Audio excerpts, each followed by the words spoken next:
Hey there, car enthusiasts. Welcome back to our channel. Today, we're diving deep into the legendary Ford Maverick from 1970. Buckle up and hit that subscribe button, so you don't miss out on more awesome content like this. And don't forget to smash that like button if you're as excited as I am about this classic gem. Alright, let's talk about the Ford Maverick. Released in 1970, this bad boy was a game changer in the automotive industry. It had that retro charm combined with modern features, making it a favorite among many car enthusiasts. Under the hood, the Maverick packs a punch. With various engine options, including a mighty 302 cubic inch V8, it delivered an impressive horsepower that got your heart racing.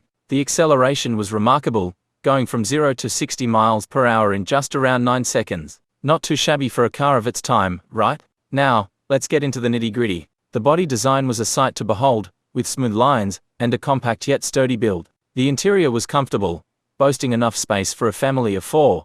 And let's not forget the iconic bench seats, perfect for a date night at the drive-in theater. One fascinating feature of the Maverick was its affordability. It was marketed as an economical alternative to larger gas guzzlers of the era. So, you got style, performance, and you didn't have to break the bank. Talk about a win-win.